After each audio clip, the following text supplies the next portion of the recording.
हम चालू कर रहे हैं। तो सबसे पहले जो अपना महत्वपूर्ण समाचार है, जो महत्वपूर्ण विषय है जिसको अपने को लिखना है, वो ये है कि जो अपने देश की गवर्नमेंट है, उसने अगापे चित्रा मैग्ना, ये एक मैग्नेटिक किट है जो कोविड-19 के इलाज में महत्वपूर्ण भूमिका निभा सकती है। इसके व्यावसायिक उत्पादन की अनुमति दे दिया है।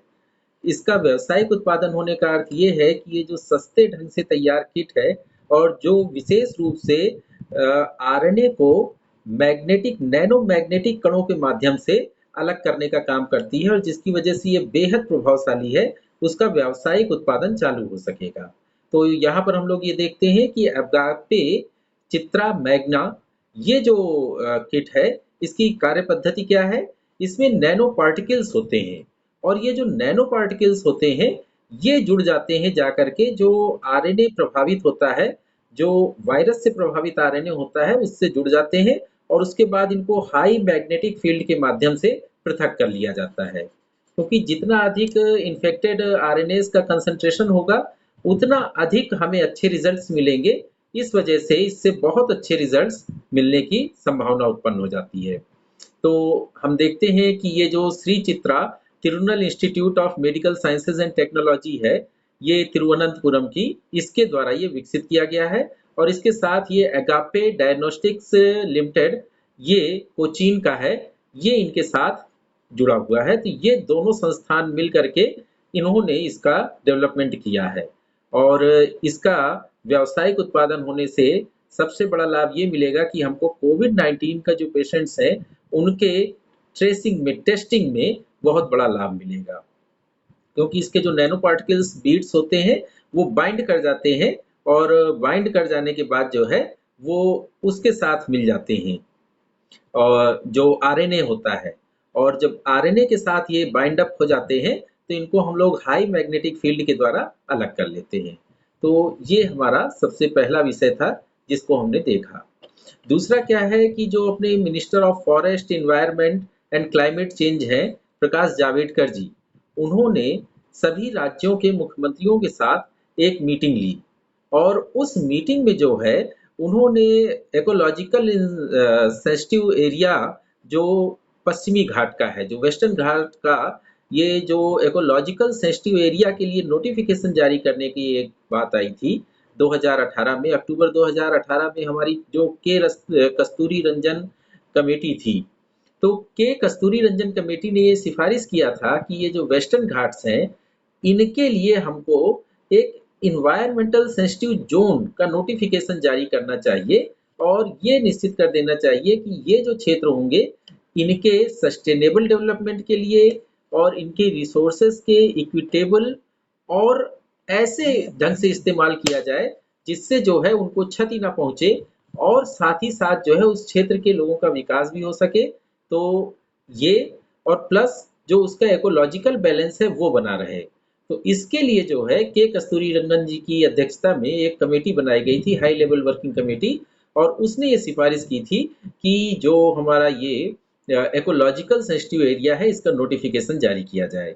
तो अक्टूबर 2018 में हमारा उसका एक ड्राफ्ट नोटिफिकेशन तैयार हो गया था और वो जो ड्राफ्ट नोटिफिकेशन है, उसको अब लागू करने के लिए राज्यों के मुख्यमंत्रियों के साथ गंभीर बैठक हुई थी, वर्चुअल बैठक थी और उस बैठक में ये निर्धारित किया गया कि 2 विषय थे जिन पे राज्यों के साथ सहमति बनाना आवश्यक कि एरिया कौन-कौन सा होगा और नंबर 1 और नंबर 2 एक्टिविटीज़ कौन-कौन सी ऐसी होंगी जिनको मान्यता दी जाएगी। तो इन 2 विषयों पे सभी राज्य इस बात पे सहमत थे कि जल्दी से जल्दी ये इकोलॉजिकल सेंसिटिव ज़ोन का जल्दी से जल्दी नोटिफिकेशन जारी होना चाहिए और केवल इस विषय पे बातचीत हो रही थी कि एरिया कौन-कौन से होने चाहिए और कौन-कौन सी एक्टिविटीज़ इसके लिए अनुमन्य होनी चाहिए और कौन-कौन सी एक्टिविटीज़ अनुमन्य नहीं होनी चाहिए। अब हम लोग तीसरा विषय देखते हैं। तीसरे विषय में हमारे पास आता है कि जो हमारी यूनियन कैबिनेट है, उसकी मीटिंग ने जो आप लोगों को याद होगा कि वित्त मंत्री निर्मला सीतारमण जी ने 3 लाख करोड़ रुपए की एक योजना ECLGS ये MSMEs के लिए जारी की थी। जो अपने मीडियम, स्मॉल, माइक्रो यूनिट्स होती हैं, उनके लिए जो है एक 3 लाख करोड़ की क्रेडिट गारंटी योजना जारी की थी। Emergency credit line guarantee scheme इसको कह रहे हैं। और इसके अंतर्गत ये रखा गया था कि जो आपकी मीडियम या स्मॉल या माइक्रो यूनिट्स हैं, उनको 25 करोड़ तक का लोन दिया जा सकेगा, और बशर्ते कि उनका जो टर्नओवर है, वार्षिक टर्नओवर है, वो 100 करोड़ से कम का हो। तो अब इसके अंतर्गत कल डिसबर्समेंट किया गया है। अब हम लोग देखते हैं, यूनियन कैबिनेट ने इसको पास कर दिया है। तो इसके अंतर्गत जो एमएसएमईज हैं, उनको 9.25% की दर से ये ब्याज पे पैसा दिया जाएगा, जबकि सामान्य तौर पे जो बैंक हैं वो 11 से 16.5% तक वो ब्याज लेते हैं। तो 11% से 16.5% तक जो ब्याज लेते हैं, उसकी जगह पर वो 9.25% का ब्याज लेंगे, क्योंकि उनको एक क्रेडिट ये सरकार द्वारा उपलब्ध कराया जा रहा है, कम कीमत पर, कम लागत पर उपलब्ध कराया जा रहा है। दूसरा क्या है, हम लोग ये जानते हैं कि एनबीएफसीज जो नॉन बैंकिंग फाइनेंस कंपनीज होती हैं, वो 10% से लेके 30% तक ब्याज पे पैसे देती हैं इन उद्योगों को। तो उनको भी ये सुविधा मिलेगी, और वो 9.25% पर ही इनको, एमएसएमईज को लोन देंगे। दूसरा क्या है कि इनकी 100% गारंटी गवर्नमेंट द्वारा बियर की जाएगी, अर्थात इसके लिए कोलेटरल गारंटी उनसे, एमएसएमई से नहीं मांगी जाएगी।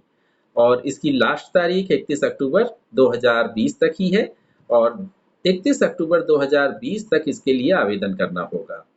अच्छा, इसमें 1 साल का प्रिंसिपल पे मोरेटोरियम भी उपलब्ध होगा, अर्थात 1 साल तक प्रिंसिपल पे उनको किस्त अदा करने की जरूरत नहीं होगी, और इससे हमारी टोटल 45 लाख के आसपास एमएसएमईज प्रभावित होंगी, उनको लाभ मिलेगा।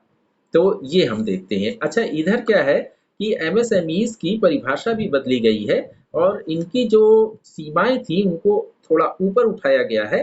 तो अब क्या हो गया है कि जो पूंजी है, जो कैपिटल है, वो ऐसी किसी भी कंपनी की जिसकी कैपिटल 1 करोड़ रुपए है और जिसमें 5 करोड़ रुपए तक का सालाना टर्नओवर है, उसको हम माइक्रो यूनिट कहेंगे। और जिसका 10 करोड़ की लागत से जिसका निर्माण हुआ है, पूंजी है, वो पूंजी अगर कैपिटल 10 करोड़ की है और सालाना टर्नओवर 50 करोड़ तक का है, तो ऐसी यूनिट को हम स्मॉल यूनिट कहेंगे। और इसके अलावा अगर 20 करोड़ की पूंजी से किसी किसी इंटरप्राइजेस को या यूनिट को स्थापित किया गया है और उसका सालाना टर्नओवर 100 करोड़ से कम है, तो इसको हम मीडियम इंटरप्राइज कहेंगे। ये लेकर के निर्धारित किया गया है। तो ये इधर बदलाव हुआ है। यद्यपि नितिन गडकरी जी ने ये भी कहा है कि इसको बहुत जल्दी हम पूंजी यानी कैपिटल ये 50 करोड़ और जो टर्नओवर है उसको 200 करोड़ ये करेंगे एमएसएमई की परिभाषा के अंतर्गत लाने के लिए। तो ये व्यापक परिवर्तन किए गए हैं एमएसएमईज की परिभाषा के संदर्भ में, और उनको जो क्रेडिट गारंटी उपलब्ध कराने के संदर्भ में निर्णय लिए गए हैं। अच्छा, इसके बाद हम लोग देखते हैं कि 22 मई को बायोडाइवर्सिटी डे मनाया जाता है, और ये हम लोग इसको इंटरनेशनल डे ऑफ बायोडाइवर्सिटी भी कहते हैं। तो ये इंटरनेशनल डे ऑफ बायोडाइवर्सिटी या बायोडाइवर्सिटी डे जो है, ये 22 मई 2020 को भी मनाया गया, और इस बार निश्चित रूप से इसके सारे कार्यक्रम वर्चुअल कार्यक्रम आयोजित किए गए थे। तो अब हम लोग क्या देखते हैं कि इस बार की थीम क्या थी कि our solutions are in nature. जो भी हमारे समाधान हैं, वो सारे के सारे समाधान हमारे प्रकृति में उपलब्ध हैं। तो ये इसकी थीम थी। अच्छा, ये क्यों मनाया जाता है? क्योंकि हम लोगों को याद है कि कन्वेंशन ऑन बायोडाइवर्सिटी जो है, सबसे पहले रियो डी जनेरियो में, वहां पर इसको मनाया गया था 1992 में। जो अर्थ समिट थी उसको हम लोग फर्स्ट अर्थ समिट कहते हैं। एक्चुअली जो हमारी पहले हुई थी कोपेनहेगन वाली 1972 की, उसमें बायोडाइवर्सिटी के संदर्भ में और पर्यावरण के संदर्भ में हम सब लोग इकट्ठा हुए, और उसके 20 साल बाद यानी 72 के बाद, इसीलिए इसको कोपेनहेगन +20 भी कहते हैं।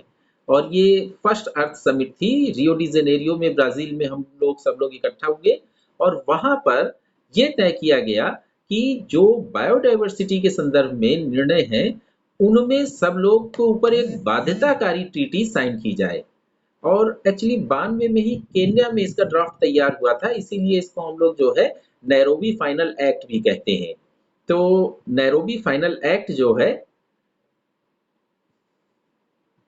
हम लोग देखते हैं कि नैरोबी फाइनल एक्ट के रूप में इसको हम लोगों ने फाइनलाइज किया था। तो अब हम लोग क्या देखते हैं कि 1992 में ये 22 मई को, क्योंकि ड्राफ्ट फाइनल हुआ था और ये तैयार हुआ था, इसलिए इसको हम लोग जो है बायोडाइवर्सिटी डे के रूप में मनाते हैं। उसके बाद क्या हुआ था कि 5 जून 1992 को इस ड्राफ्ट को सिग्नेचर के लिए प्रस्तुत किया गया था और 4 जून 1993 को ये सिग्नेचर होकर के 196 कंट्रीज को इसको रेक्टिफाई करना था। अभी तक 30 कंट्रीज उस समय तक नहीं की थी और अभी भी 6 कंट्रीज ऐसी हैं जिन्होंने इसको रेक्टिफाई नहीं किया है। जैसे आपकी यूएसए है, यूएसए द्वारा इसका मेंबर नहीं है और पैलेस्टीन इसका मेंबर नहीं है, कुक्स आइलैंड इसका मेंबर नहीं है, न्यू इसका मेंबर नहीं है और इसके अलावा यूरोपियन यूनियन भी इसका सदस्य नहीं है। तो ये 6 ऐसे एंटिटीज हैं जो इसके मेंबर नहीं है। बाकी 196 इसके मेंबर्स हो चुके हैं। तो ये हम देखते हैं। उसके बाद से काफ़ी ज़्यादा इसमें आगे तरक्की हो चुकी है और अब तो जो है सीबीडी के 2 सप्लीमेंट्री एग्रीमेंट्स भी हो चुके हैं और हम जानते हैं कि जो कार्टेजेना एग्रीमेंट था, तो कार्टेजेना प्रोटोकॉल के नाम से उसको हम लोगों ने 29 जनवरी 2000 में साइन किया और फिर 29 जनवरी 2000 से लेके और 11 सितंबर 2003 के बीच में सभी लोगों ने उस पे सिग्नेचर किए। तो ये जो कार्टेजेना प्रोटोकॉल है, ये प्रोटोकॉल और कन्वेंशन में क्या अंतर होता है? प्रोटोकॉल में हम एक बाध्यताकारी ट्रीटी पर साइन करते हैं और कन्वेंशन में उस ट्रीटी पे या किसी भी समस्या पे हम लोग केवल विचार करते हैं या किसी सहमति पर पहुंचते हैं। जो ट्रीटीज होती हैं वो बाध्यताकारी नहीं होती हैं। तो जो बाध्यताकारी ट्रीटी पे हम लोग जब साइन करते हैं तो उसको हम प्रोटोकॉल कहते हैं। तो यहाँ हम क्या देखते हैं कि जो हमारा कार्टेसिना प्रोटोकॉल है उसमें हमने इस बात पर सहमति व्यक्त की कि ये जो जेनेटिकली मॉडिफाइड नई प्रजातियां जन्म लेती हैं किसी भी कारण से, इनको हमने कहा कि ऑल लिविंग मॉडिफाइड ऑर्गेनिजम्स। तो मॉडिफाइड ऑर्गेनिजम्स जो है एलएमओस कहते हैं, इनके संदर्भ में हमारे बीच समझौता हुआ कि जो प्राकृतिक रूप से प्रजातियां हैं वो तो हैं ही, और जो मानव द्वारा जेनेटिकली मॉडिफाइड करके या किसी भी अन्य तरीके से मॉडिफाइड करके बनाई गई हैं, उनके व्यापार पे भी जो प्रतिबंध संबंधी नियम है या उनके संबंध में जो रेगुलेशंस हैं, उनको हमने कार्टेजेना प्रोटोकॉल में स्वीकार किया। उसके बाद हमारा नागोया प्रोटोकॉल आया। तो नागोया प्रोटोकॉल 29 अक्टूबर 2010 को ये हम लोगों के सामने आया था और उसके बाद 29 अक्टूबर 2010 से लेके 12 अक्टूबर 2014 के बीच में सभी पार्टीज ने इसमें साइन किया। अब इसमें क्या था? ये equitable distribution of benefits of CBD था। यानी जो कन्वेंशन ऑफ बायोडायवर्सिटी है, तो उसके जो लाभ हैं वो सभी को समान रूप से प्राप्त हो सके, इसके लिए हमने नागोया प्रोटोकॉल पर सिग्नेचर किया। और इसमें 2 बिंदु थे। एक तो ये था कि एक्सेस टू जेनेटिक रिसोर्सेस, जो जेनेटिक रिसोर्सेस हैं उस पे सभी की पहुंच हो, और दूसरा ये है कि जो उसके बेनिफिट्स हैं वो बेनिफिट्स सबको बराबर से प्राप्त हो, इसलिए भी जो है ये जरूरी है और कि उसके बेनिफिट सभी को प्राप्त हो। तो उसके लिए हमने नागोया प्रोटोकॉल पे सिग्नेचर किया और 29 अक्टूबर 2010 को ये सिग्नेचर के लिए ड्राफ्ट तैयार हुआ और सभी ने इस पे ड्राफ्ट पे सिग्नेचर करने चालू किए और 12 अक्टूबर 2014 तक सभी इसको साइन कर चुके थे और अपने देश के जो पार्लियामेंट है या जो भी सर्वोच्च अथॉरिटी है वहां से इसको रेक्टिफाई करवा चुके थे। तो ये हमारा ये बायोडायवर्सिटी डे के लिए था कि क्योंकि 22 मई को ड्राफ्ट तैयार हुआ था सीबीडी का, इसलिए हम लोग 22 मई को मनाते हैं सीबीडी यानी कन्वेंशन ऑन बायोडायवर्सिटी डे। और 5 जून को क्योंकि इसको सिग्नेचर के लिए प्रस्तुत किया गया था, इसलिए हम लोग 5 जून को पर्यावरण दिवस मनाते हैं।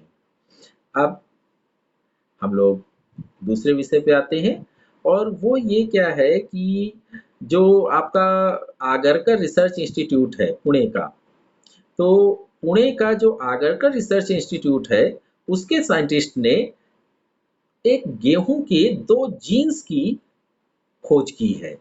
और ये जो है क्रोमोसोम 6A में उन्होंने इस 2 जीन्स को चिन्हित किया है।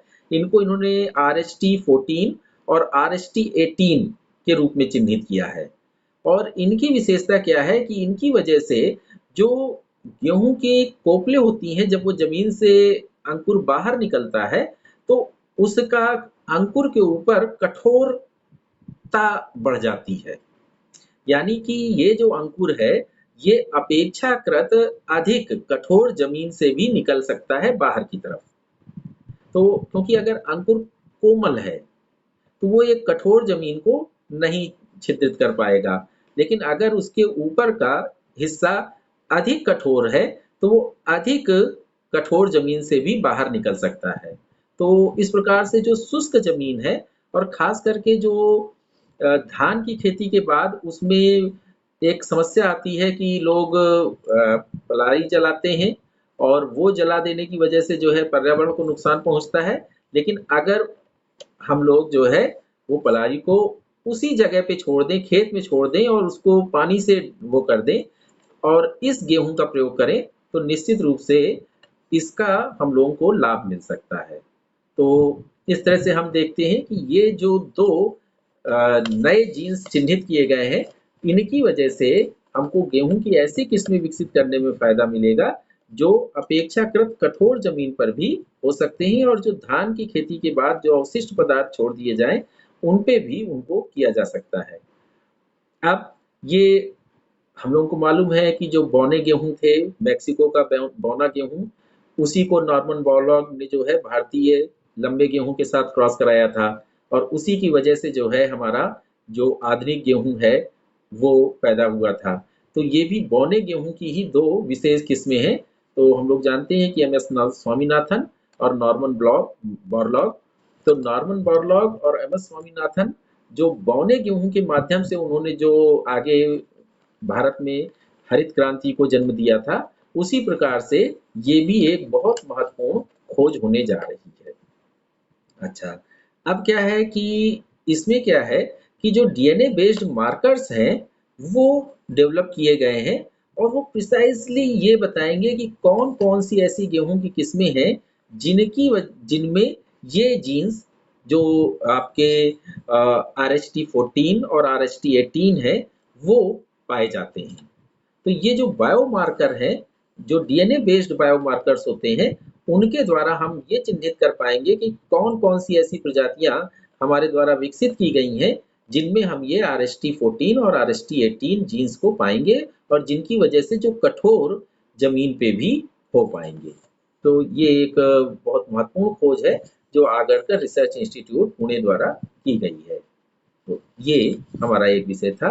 अब हम लोग आते हैं कि आप लोगों को याद होगा कि 2017 में गवर्नमेंट ने एक public procurement preferences to make in India order 2017 pass किया था, और इसके अंतर्गत ये प्राविधान रखा गया था कि मेक इन इंडिया को इनकरेज करने के लिए जो भारत में गुड्स एंड सर्विसेज अवेलेबल हैं उनको यूज किया जाएगा। यानी भारतीय सामान को खरीदने में और भारतीय सेवाओं को हायर करने में, लेने में प्रेफरेंस दिया जाएगा।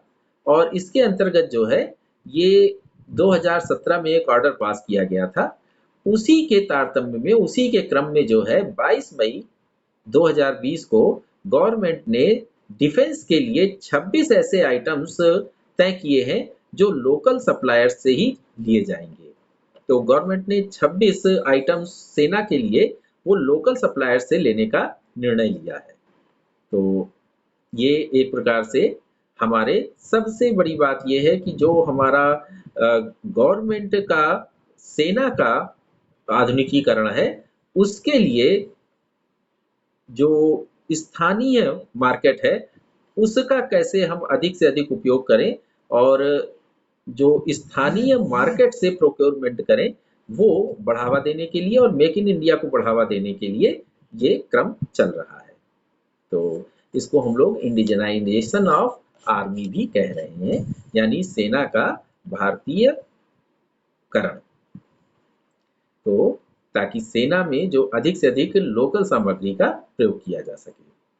अब हम लोग देखते हैं कि एक बहुत बड़ी उपलब्धि है भारत के लिए, और वो विशेष उपलब्धि ये है कि 12,000 हॉर्स पावर का हमने एक रेलवे इंजन बनाया है। यद्यपि 70% उसमें फ्रांस का स्टेक है, केवल 30% स्टेक हमारा है, लेकिन फिर भी क्योंकि विश्व में केवल 6 देश ऐसे हैं जो इस प्रकार से हाई कैपेसिटी के इतने 12,000 हॉर्स पावर तक के इंजन बना सकते हैं, इसलिए ये हमारे लिए विशेष उपलब्धि हो जाती है। अब इसको हमने बनाया और ये माधेपुरा इलेक्ट्रिक लोको फैक्ट्री है। तो माधेपुरा इलेक्ट्रिक लोको फैक्ट्री में इसका निर्माण किया गया और अगले 11 वर्षों में हम लगभग 800 इस प्रकार के इंजन बनाने का निर्णय ले चुके हैं और 800 इंजन अगले 11 वर्ष में इसी माधेपुरा इलेक्ट्रिक लोको फैक्ट्री में बनाए जाएंगे। अब क्या है कि इसको नाम दिया गया WAG-12 नंबर 60027। तो ये जो WAG-12 नंबर 60027 अपना इंजन है, इसको टेस्टिंग की गई और ये पंडित दीनदयाल उपाध्याय जंक्शन से लेकर के और बरवाडीह स्टेशन तक चलाया गया। तो बरवाडीह स्टेशन तक इसको पंडित दीनदयाल उपाध्याय जंक्शन से चला करके टेस्ट किया गया और ये 6th भारत ऐसा कंट्री है जिसने जो है इस प्रकार का इंजन बनाया गया है। और सबसे बड़ी बात ये है कि ये ब्रॉड गेज में पहली बार इतने हाई कैपेसिटी के इंजन का प्रयोग किया जा रहा है और इसमें जो है 22.5 टन एक्सल लोड है। एक्सल लोड का मतलब होता है कि इतना इसमें हम इसके ऊपर लोड डाल सकते हैं। तो 22.5 टन तक का इसका एक्सल लोड है, लेकिन इसको बढ़ा करके हम 25 टन तक का एक्सल लोड कर सकते हैं। और ये ट्विन बोबो डिजाइन पर बना हुआ है। तो ये ट्विन बोबो डिजाइन पे 25 टन तक का हम इसके ऊपर कैपेसिटी बढ़ा सकते हैं और 120 किलोमीटर प्रति घंटा तक की रफ्तार ये प्राप्त कर सकता है। तो ये इस इंजन की विशेषता है WAG-12 नंबर 60027 और इस तरह के 800 इंजन हमारे द्वारा बनाए जाने का निर्णय लिया गया है। अब हम लोग रस्किन बॉन्ड के ऊपर आते हैं। रस्किन बॉन्ड बहुत सारे लोगों के बहुत चहेते लेखक हैं। बहुत से लोगों को ये जानकर आश्चर्य होता है कि वो अभी तक जिंदा हैं और बहुत से लोगों को इस चीज़ से बड़ी खुशी होती है कि वो हमारे भारत में ही रह रहे हैं। और हम लोग जानते हैं कि मसूरी, देहरादून मसूरी यानी दोनों जगह पे वो रहते हैं। अभी उनकी एक किताब आई थी 10 साल पहले, उसका नाम था our trees still grow in Dehra, जिसमें उन्होंने बताया था कि किस प्रकार से हमारे द्वारा जो संस्थाएं बनाई गई हैं वो अभी भी भारत के विकास के लिए काम कर रही हैं। वो चाहे रेलवे हो, चाहे PWD हो, चाहे सेना हो, या जो भी संस्था हमने बनाई वो चाहे वो सिविल सर्विसेज का संवर्ग हो या हमारी जुडिशरी हो, तो उन्होंने our trees still grow in Dehra के नाम से इस चीज़ को सामने रखा था। तो 86 साल के हो गए हैं और अभी उनका जो है ये जो 86वां बर्थडे था 19 मई को, तो उस दिन उन्होंने अपनी एक किताब है, उस किताब का उनका विमोचन हुआ। उसका नाम है hop on my adventures on boats, trains and planes. उसमें उन्होंने एक बचपन की कल्पना की है अपनी, जिसमें वो बोट्स से, ट्रेन से, प्लेन से, वो जो है जो उनकी यात्राएं थी बहुत रोचक ढंग से उन्होंने बताया है। और रस्किन बॉन्ड जो है ये सम्राट हल्दर ने इसका इलस्ट्रेशन किया है, चित्रांकन जो है इस पुस्तक का सम्राट हल्दर ने किया है और इसको जो है स्पीकिंग टाइगर ने प्रकाशित किया है। अच्छा, एक बहुत ही दिलचस्प चीज है। वो दिलचस्प चीज ये है कि 1955 के पहले रस्किन बॉन्ड भारत से जा चुके थे।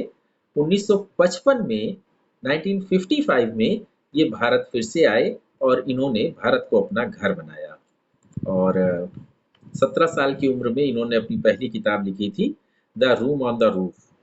तो the room on the roof इनकी 17 साल की उम्र में लिखी गई पहली किताब थी और उसके बाद से 500 से अधिक कहानियां ये लिख चुके हैं।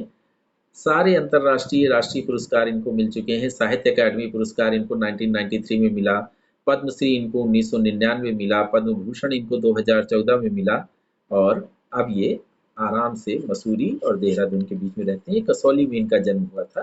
तो ये रस्किन बॉन्ड का परिचय है, और हम लोगों को इस चीज़ के लिए बड़े गर्व की अनुभूति होती है कि रस्किन बॉन्ड हमारे देश में रहते हैं।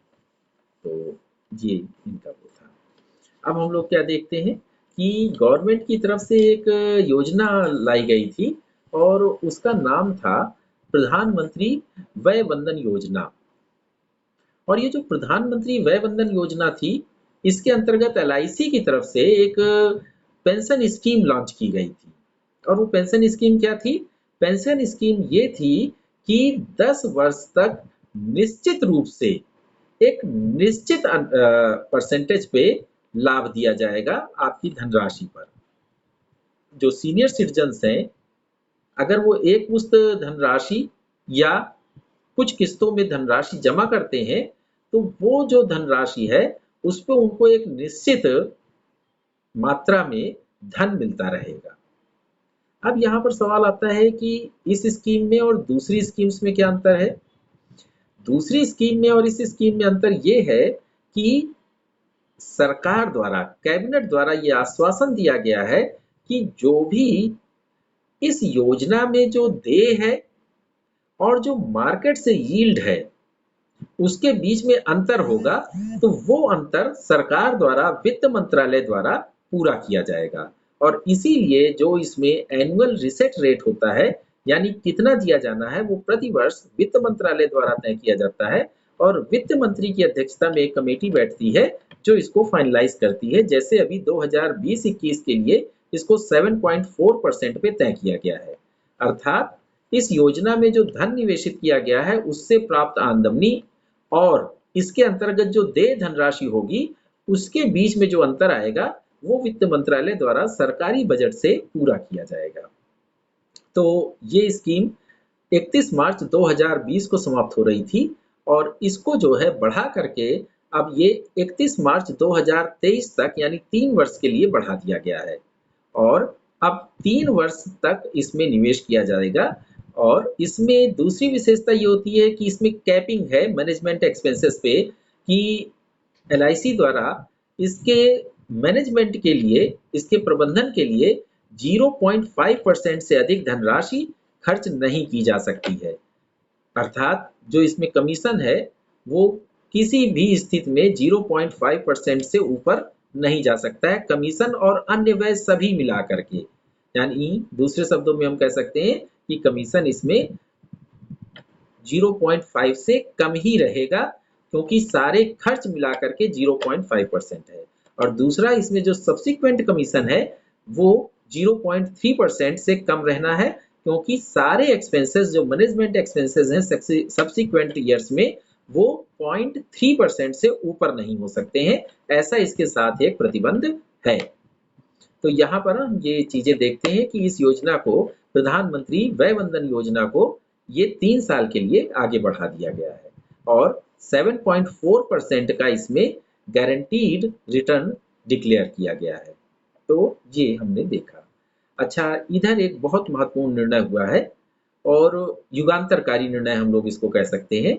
वो ये है कि जो कोल माइंस हैं, कोयले की खदानें हैं, और दूसरा क्या है, जो लिग्नाइट की खदानें हैं, इनके ऑक्शन के तरीके में बहुत बड़ा बदलाव किया गया है। ये कैबिनेट स्तर की एक मीटिंग थी जो प्रधानमंत्री नरेंद्र मोदी जी की अध्यक्षता में हुई, और उस मीटिंग में ये निर्णय लिया गया कि जो कोयले पे रॉयल्टी, जिसको MM11 कहते हैं, तो जो रॉयल्टी है वो प्रति टन के हिसाब से निर्धारित ना की जाएगी, बल्कि वो इस प्रकार से निर्धारित की जाएगी कि जो बोली बोलने वाली कंपनी है वो कितने % सरकार को हिस्सेदारी देने को तैयार है, यानी अपनी आमदनी में से वो कितने % सरकार को देने के लिए तैयार है।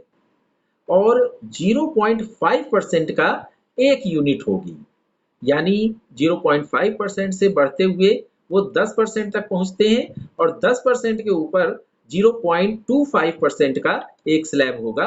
तो इस तरह से जो कंपनी सबसे अधिक सरकार को हिस्सेदारी देने को तैयार होगी वो बोली प्राप्त करेगी। तो इसके लाभ क्या है? इसका लाभ ये है कि यहाँ पर हम देखेंगे कि कंपटीशन बढ़ जाएगा, नंबर एक।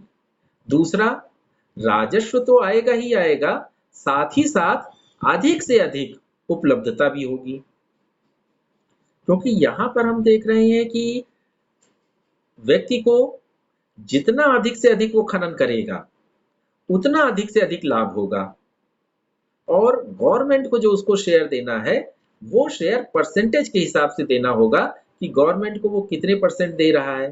तो इसकी वजह से निश्चित रूप से हमारी दोनों क्षेत्रों में लाभ होगा, राजस्व के क्षेत्र में भी लाभ होगा और उपलब्धता के क्षेत्र में भी लाभ होगा।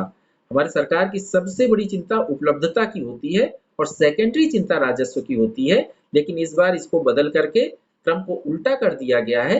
राजस्व पहले क्रम में रखा गया है और उपलब्धता अपने आप हो जाएगी, क्योंकि जब ये निर्धारित हो जाएगा कि कितना भी आप निकाल सकते हैं, केवल उसमें परसेंटेज वाइज आपको सरकार को देना है, तो निश्चित रूप से इसका लाभ दोनों को मिलेगा। जो विकास करता है, डेवलपर है वो, और जो है सरकार है, दोनों को इसका लाभ मिलेगा।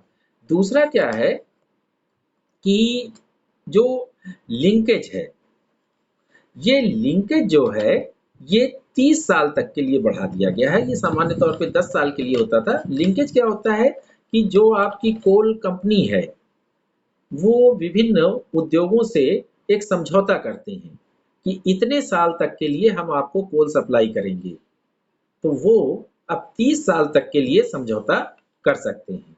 इसके अलावा ये तय किया गया है कि ये जो मीथेन होता है, यानी कोल बेड मीथेन होता है, कोयले की खदानों में पूरा का पूरा एक परत पाई जाती है मीथेन की, बल्कि कोयले की खदानों में जो विस्फोट होता है या जो गैस की वजह से मृत्यु होती है, वो उसी मीथेन गैस की वजह से होती है। तो उसका कॉमर्शियल एक्सप्लॉइटेशन करने की भी अनुमति दी जा रही है। और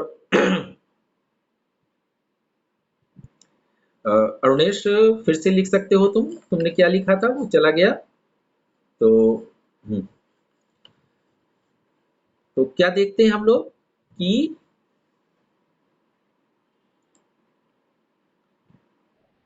हाँ, ये जो कोयला होता है इसको हम लोग कोक श्रेणी का कोयला कहते हैं। यानी इसमें क्या होता है कि जो मेटलर्जिकल कोयला है वो डेवलप किया जाता है इसके द्वारा। यानी हम लोग ये कह सकते हैं कि लोहा स्टील फैक्ट्री में जो कोयला प्रयोग किया जाता है या जो बड़े बड़े उद्योगों में कोयला प्रयोग किया जाता है, उसको हम लोग कोक डेवलपिंग कोल कहते हैं, और उसके संदर्भ में ये तमाम चीजें हम लोगों ने निर्णय लिया है। अच्छा, दूसरा क्या है कि सबसे महत्वपूर्ण चीज ये हो जाती है कि जो इसका निर्णय लिया जाता है वो cabinet committee on economic affairs द्वारा लिया जाता है और उसकी अध्यक्षता आपके प्राइम मिनिस्टर द्वारा किया जाता है। तो इस तरह से auction of coal mines and lignite mines blocks, इनमें जो है परिवर्तन किया गया है। ठीक है, अब हम लोग एक दूसरे विषय में आते हैं और वो है सोलर मिनिमम से संबंधित। इसमें एक बहुत दिलचस्प वाकया है कि सोलर मिनिमम की घटना हम लोग जानते हैं कि सूर्य में धब्बे पाए जाते हैं और वो धब्बे जो है बढ़ते और घटते रहते हैं, और बीच बीच में एक ऐसा अंतराल आता है जब उन धब्बों की संख्या लगातार घटती चली जाती है। एक ये चक्र बनता है, साइकिल बनता है, और ये 11 साल का एक क्रम होता है। अभी तक के जो आंकड़े हैं हमारे पास अरिस्टोटल के समय से लेके अभी तक के, तो हम क्या देखते हैं कि 11 साल का एक क्रम बनता है, और उसमें जो है एक समय ऐसा आता है जब ये स्पॉट बिल्कुल गायब हो जाते हैं।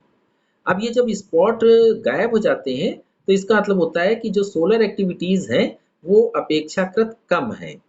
तो यहाँ पर हम देखते हैं कि जो इस समय 2020 मई 2020 में समय है, उसमें हम देख रहे हैं कि ये सोलर एक्टिविटी अपने मिनिमम पर है, यानी इस समय धब्बे सूर्य के लगभग जीरो हैं।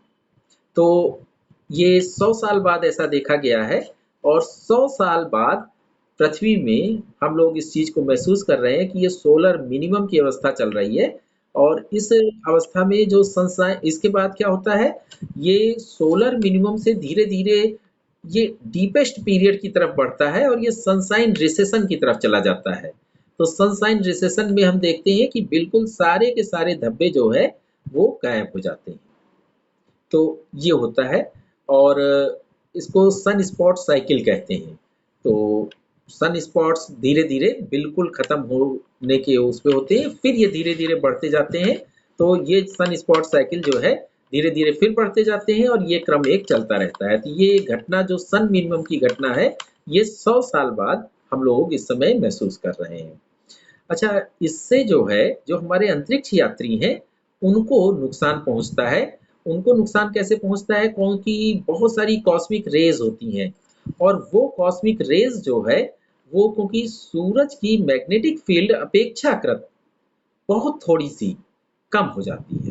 तो उस मैग्नेटिक फ़ील्ड के कम हो जाने से जो कॉस्मिक रेज़ हैं, उनके द्वारा हमारे जो एस्ट्रोनॉट्स होते हैं, उनको खतरा पहुँचने की संभावना बढ़ जाती है। तो ये हम लोग देखते हैं। अच्छा, इसके बाद हम लोग एक दूसरे विषय पे आते हैं और वो दूसरा विषय हमारा पिनेंगा। तो पिनेंगा एंडमानीज़, तो एंडमानीज़ जो है ये अंडमान, साउथ अंडमान में पाए जाने वाले एक पाम ट्री की किस्म है। अच्छा, ये जो पेनेंगा है, इसको पेनेंगा क्यों कहते हैं हम लोग?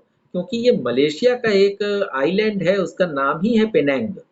और वो पेनेंग में ये जो बीटल नेट है, इसके पॉम्स बहुत अधिक मात्रा में पाए जाते थे। इसलिए पेनेंग शब्द का एक तरह से अर्थ ही होता है कि ये बीटल नेट का पॉम। तो यहाँ पर हम देखते हैं कि साउथ अंडमान में एक छोटा सा बॉटेनिकल गार्डन है, उसको हम लोग माउंट हैरियट नेशनल पार्क कहते हैं।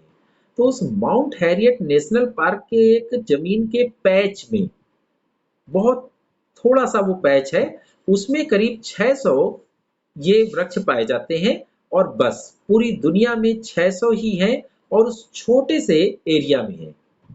तो अगर कभी कोई ऐसी प्राकृतिक दुर्घटना हो जाती है, सुनामी आ जाती है, तूफान आ जाता है, भूकंप आ जाता है और उस पैच के सारे वृक्ष नष्ट हो जाते हैं, तो ये प्रजाति हमेशा के लिए लुप्त हो जाएगी। ये हमारी क्रिटिकली इंडेंजर्ड स्पीशीज के अंतर्गत आती है और सबसे कम इसके बारे में जाना जाता है। ये अंडमान की एंडेमिक प्रजाति है। तो अब इसमें क्या है, तो इसको वहां से कुछ इसके स्पेसिमेन जो है वो लेके और JLN botanical garden and research institute Kerala में तिरुवनंतपुरम में इसको स्थापित किया जा रहा है। ऐसा करने के पीछे कारण ये है कि एक बड़ी संख्या में अगर वहां पर ये नष्ट हो जाते हैं तो भी दूसरे स्थान पे ये पनपते रहेंगे। तो इनकी प्रजाति को बनाए रखने के लिए ये Jawaharlal Nehru botanical garden and research institute Thiruvananthapuram में पुनर्स्थापित किए जा रहे हैं। तो ये साउथ अंडमान की जो एक प्रजाति है पिनेंगा एंडमानेनीज, तो अंडमानेनीज पिनेंगा को वहां से स्थापित किया जा रहा है तिरुवनंतपुरम में। अच्छा, अब हम लोग देखते हैं कि एक हम लोगों ने देखा था कि खर्राटे भरने को दूर करने के लिए एक टेक्निक डेवलप हुई थी जिसको सीपैप कहते थे। और इस सीपैप के अंतर्गत क्या होता है कि कॉन्टिन्यूअस पॉजिटिव एयरवे प्रेशर। तो कॉन्टिन्यू पॉजिटिव एयरवे प्रेशर के अंतर्गत एक लगातार हवा दी जाती है जिससे जो है हमारी जो नाक बंद होती है वो खुल जाती है।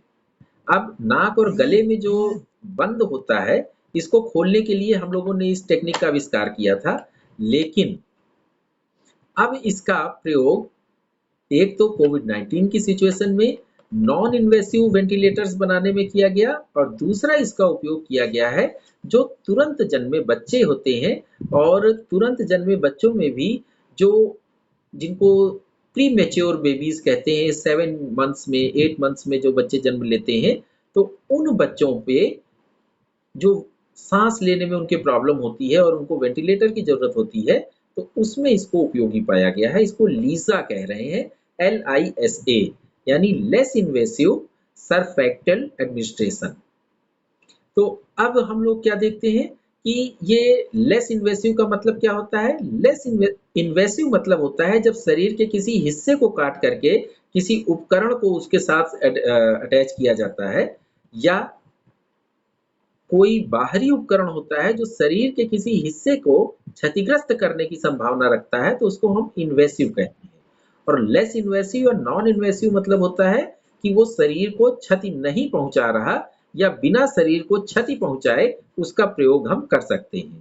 तो यहाँ पर ये लेस इन्वेसिव सरफेक्टेंट एडमिनिस्ट्रेशन है, यानी इसका ये जो वेंटिलेटर है इसका प्रयोग करते हैं, तो ये शरीर को, छोटे बच्चों के फेफड़े बहुत अधिक मुलायम होते हैं, खास करके वो जो 7 और 8 महीने के बच्चे जन्म लेते हैं, तो उनमें वो जो परंपरागत हम लोग वेंटिलेटर का प्रयोग करते थे, उनसे उनके फेफड़ों के क्षतिग्रस्त हो जाने की संभावना उत्पन्न हो जाती थी। तो ये लेस इन्वेसिव टेक्नोलॉजी है और इसका प्रयोग किया जा रहा है। ये जयपुर का एक हॉस्पिटल है, जेके लॉन गवर्नमेंट चिल्ड्रन हॉस्पिटल।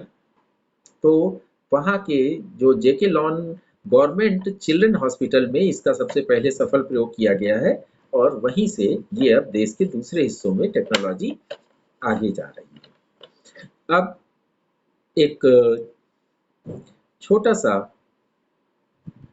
लेकिन बहुत महत्वपूर्ण विषय है जापान का। जापान में वर्क फ्रॉम होम पूरे विश्व में चल रहा है, जापान में भी वर्क फ्रॉम होम चल रहा है। लेकिन एक समस्या आती है, जापान में किसी भी व्यक्ति के द्वारा जो सिग्नेचर किए जाते हैं, उस सिग्नेचर को मोहर के रूप में किया जाता है। अर्थात हर व्यक्ति का एक मोहर होती है उसके पास, और वो मोहर लगाता है तो उसको उसके सिग्नेचर माने जाते हैं। अब हम लोग क्या जानते हैं, इसको हांको कहते हैं। उसकी जो मोहर होती है उसको हांको कहते हैं। तो इस ट्रेडिशन को हम लोग हांको ट्रेडिशन के रूप में जानते हैं। इससे क्या है कि वो व्यक्ति काम तो घर में कर रहा है, लेकिन उसको अपना हांको जो वो ऑफिस में रखते हैं। प्रायः सभी ऑफिसेस किसी भी अपने एम्प्लॉय की मोहर अपने पास रख लेते हैं। तो यहाँ हम क्या देखते हैं कि उस व्यक्ति को सुरक्षित मोहर को लेने के लिए ऑफिस जाना पड़ता है, और इस प्रकार से जो वर्क फ्रॉम होम का उद्देश्य है वो समाप्त हो जाता है। तो इसकी बेहद आलोचना हो रही है, इस हांको ट्रेडिशन की। अब इसमें परिवर्तन की मांग की जा रही है, लेकिन ये 2000 साल से जापान में है, और जापानी इसके परिवर्तन का विरोध कर रहे हैं। तो जो उसमें इंक पैड होता है उसको हम लोग सुनिकू कहते हैं। तो सुनिकू इंक पैड को कहते हैं, और इंकन जो है वो उसका मार्क होता है, जो हस्ताक्षर एक प्रकार से होते हैं, उसको इंकन कहते हैं। और इसका हांको जो मोहर होती है उसको हांको कहते हैं। तो ये हांको सिस्टम की जापान में विशेष आलोचना हो रही है। और इधर हम देखते हैं कि मध्य प्रदेश सरकार ने अपने पुलिस के माध्यम से ये चरण पादुका योजना, ये एक पहल चालू की है। तो इस पहल के अंतर्गत सिंपली उन प्रवासी मजदूरों को जो एमपी से होकर के गुजर रहे हैं, वो पुलिस वालों द्वारा सैंडल और चप्पल उपलब्ध कराए जा रहे हैं, जूते उपलब्ध कराए जा रहे हैं, ताकि वो जो नंगे पैर चल रहे हैं कम से कम उनके पास जूते हो सके। ये चरण पादुका स्कीम मध्य प्रदेश गवर्नमेंट द्वारा लॉन्च की गई है। हमारे ख्याल से इससे ज़्यादा बेवकूफ़ी भरी चीज़ नहीं हो सकती है। उन लोगों को बसें उपलब्ध कराई जानी चाहिए, वाहन उपलब्ध कराए जाने चाहिए। उनको चप्पल देना समस्या का हल हमारे ख्याल से नहीं है। तो ये है, ये आज का अपना विषय था, और अब हम लोग इसको समाप्त करते हैं।